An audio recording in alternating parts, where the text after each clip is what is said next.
对 iPhone 来说，隐私设置当中的本地网络到底指的是什么？会对我们的 iPhone 产生怎么样的使用中的影响？各位好，我是 Spike， 欢迎回到瓜子泡茶听 iPhone， 我们继续来聊 iPhone 的隐私。这应该我是刚下直播啊。如果说是第一时间收看我本期节目的话呢，应该还记得我的这身装扮和我此刻的背景啊。因为大家知道最近2天万圣节嘛，孩子们的节日，忙得有点不可开交。终于有一天没有更新节目了啊，有一天啊。关键是呢，之前排好的这个每一天播放什么节目内容的这个顺序啊，就是在 Apple 发布会的这个一个大炮冲击下，就完全被打乱了。但是最近频繁的开了2次直播啊，并且这2次直播的效果都挺好的。当然我评价效果好不好，就一个字儿，聊得开不开心。就反正这2次呢，聊得都开心，都挺开心的。每次呢是这个聊下来之后一想，一个会员也没卖出去，是吧？好了，聊正题了啊。今天我们继续聊本地网络啊，关于 iPhone。本地网络它是在 iPhone 的隐私设置当中，我就不给大家上第2视角了。因为这个摄影棚转了个向哈，然后那个顶上那个摄像机还没有布置好。但为什么这样我也敢录这期节目呢？因为它的设置实在是太简单了啊，就是这样，看得清啊，就是这样。它跟蓝牙其实非常像的，在我这个演示用的 iPhone 当中，其实是没有任何的第三方 App 请求访问我的本地网络的。但在我的主力机型当中，也是有一大票的第三方 App 需要请求我的本地网络。而这些 App 如果你跟上一期我们 iPhone 隐私讲的蓝牙那一期去对比一下的话，你会发现90%的都是重叠的。都是什么类的 App 呢？就是智能家居类的 App 会居多。当然在我的使用场景来讲啊，比如说如果您是比较喜欢看片的，特别是在自己家的这个存储器，比如说 NAS 里面存的有片子，然后你想用 iPhone 或者 iPad 去看，那这种时候可能你的这个看片工具啊，播放器会更多的出现在本地网络当中。那这个呢就不太会出现在蓝牙里面了。那这个除非这个播放器它是自己支持一个什么蓝牙外设的功能，这个除此之外啊。那为什么我们说这个本地网络也有那么多的智能家居的第三方 App 会去要求我要访问本地网络呢？这个呢，我就建议各位你要结合我上一期讲蓝牙当中的一个部分来去继续往前走，继续往下一步进行理解了。上一期我们讲蓝牙讲过蓝牙和 WiFi 的发展历史和他们2个相爱相杀，到最后联手合作的这样的一个关系。所以到目前来讲，我们蓝牙跟 WiFi 其实是一个非常好的合作伙伴，一个主打距离短但是能效低，但另外一个呢距离长，效能好，但是呢能耗高。刚才说错了，不是能效低，是能耗低。好，那在这种情况下，我们的本地网络，你想想看，它指的是什么？它跟蓝牙的差别在哪里？其实蓝牙你也可以从一定程度上理解成为一个小范围的10米范围之内的临时的本地网络。我们隔空投送的那个握手不就是用这个开始的吗？然而传输呢却要用到 WiFi 了。所以从另一个角度来讲啊，其实在 iPhone 当中的隐私本地网络，它这道关卡它卡的是什么？其实卡的是第三方 App 访问，通过 WiFi 去访问你本地网络的一个权限。如果我直接说它是在卡你的 WiFi 使用权限，这个不太准确。为什么呢？因为大部分人在使用 WiFi 这个工具，它都是用来连接互联网的，它不是连接你家里的设备。你就比如说我要把我自己家里面的这个 iPhone 里面的照片传到那个 iPhone， 那这是什么？这其实不就是隔空投送吗？ AirDrop 嘛。那我到我的好朋友家去，然后突然一起拍了几张照片，临走之前我要传给他。那这个时候其实你用到的是什么？你用到的其实是 WiFi 这个功能，只不过你没有用 WiFi 来上网，你是用 WiFi 来进行传输了。那如果你自己家里的设备，比如说你的手机传到你的电脑，当然你的 iPhone 传到你的 Mac 啊，这说的这个准确一点，那其实呢，它不一定用的是点对点，它可能用的呢是你家里的 WiFi 网络，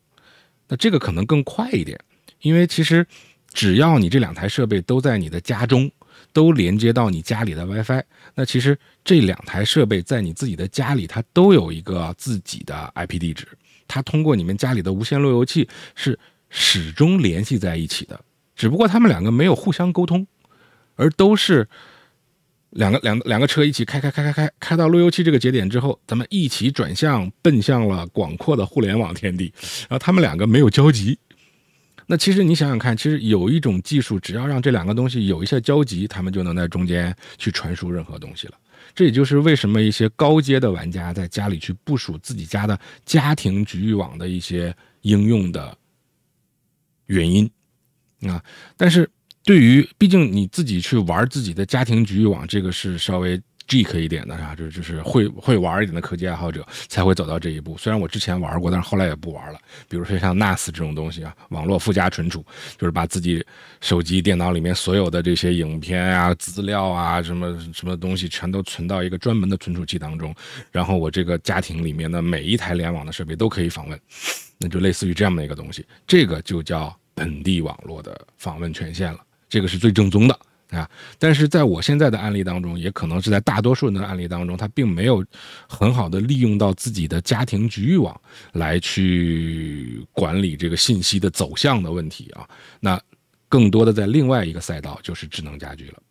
那上次我们说到，智能家居在你配对或者是在它激活配置的过程当中，大部分特别是现在这个节点，你再去买一些智能家居，除非你买真的是太便宜的那种啊，用过时的科技，但是大部分你现在2024年年底再去买，基本上都是既有 WiFi 又有蓝牙的功能了。它都会先用蓝牙去握手，然后再通过 WiFi 功能去进行传输。而且很多时候，当你人在家里的时候，你就不需要用到互联网。我举个例子啊，你控制家里的电灯开关，其实你想想看，你家里面如果有个智能电灯泡，能够用手机来控制它的开与关，对吧？好，那么你有多大的几率是你已经离开家了，你要让它进行开关的？其实很少的。很多时候离开家了，忘关灯了，用手机关一下，有没有这个场景呢？有，或者说一种特别特殊的什么使用场景有没有？肯定是有的。但是你不管有还是没有，你不管有什么样的场景，这种场景一定是极少数吧？一定是极少数，很少是在外面的啊，除非有一些特别的啊，咱们不再去抬这个杠了。那更多的场景都是在家里，只不过你没有去走到那个电灯开关旁边，你可能在另一个房间，或者你躺在床上，你按一个我要睡觉，然后家里所有的灯啪啪啪啪啪全关掉，对吧？大概率上是这样。那你想想看，既然你的手机也在家里，你的灯泡也在家里，那他为什么还要通过互联网呢？你有没有想过这个问题？这个不是特意的去绕远路吗？那实际上是怎么样的？实际上它真的就不是通过互联网，只要你的手机在家里，那么你的灯泡也在家里，你在用手机控制的时候，它就是通过你家里的局域网络去进行直接连接跟实现的。就是这个时候，哪怕你们家的互联网断掉了，你把那个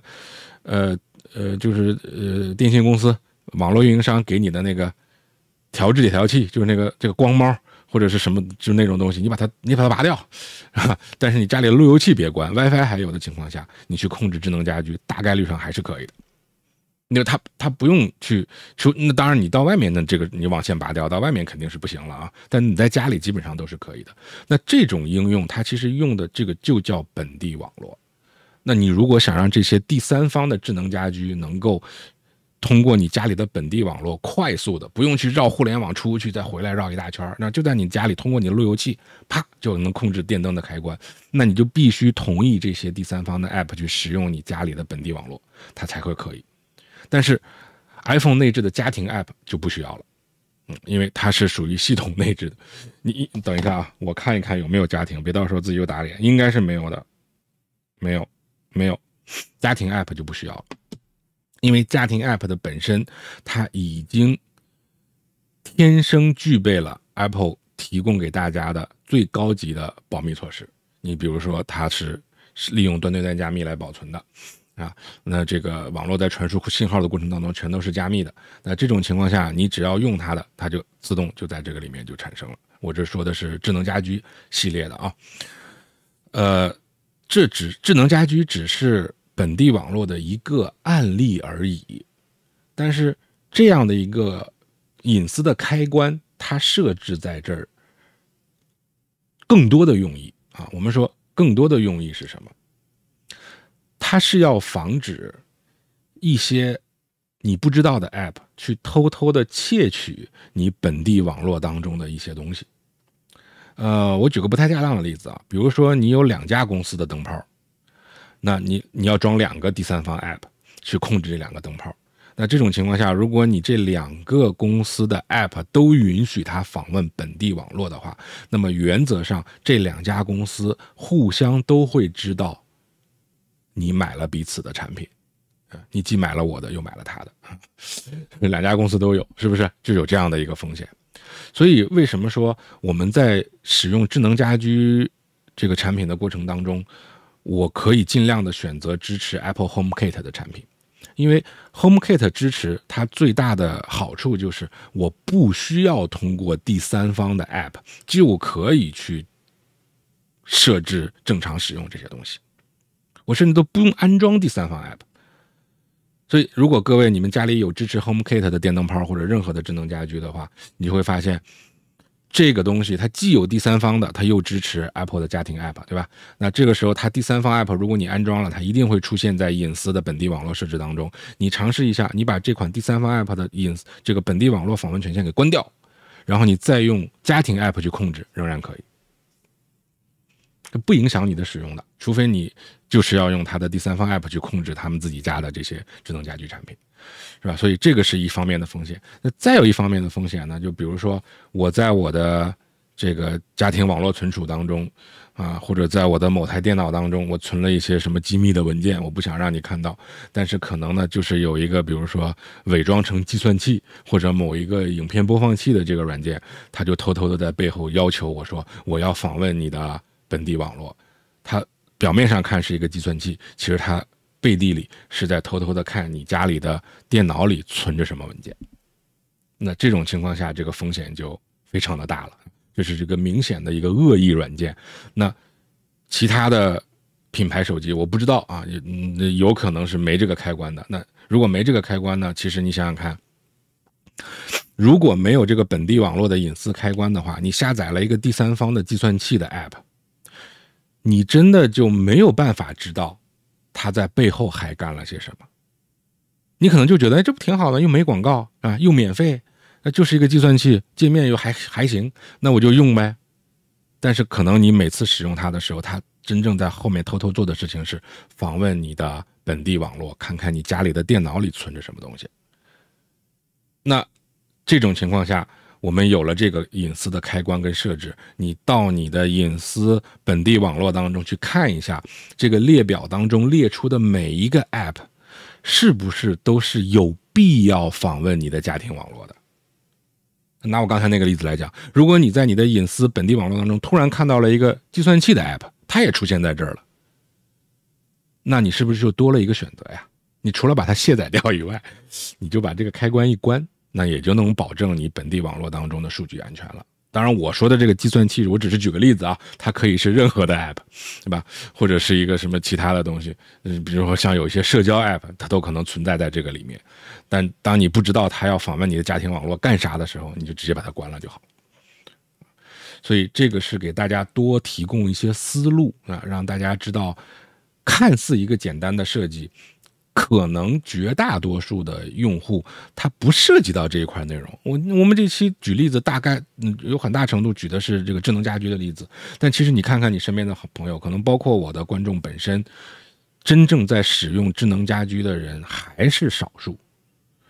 所以大概率上呢，你的隐私本地网络的这个列表当中也是只有1-2个，或者甚至跟我的样机一样就是空的啊，这有可能。但是这不妨碍大家去了解这一方面的内容，因为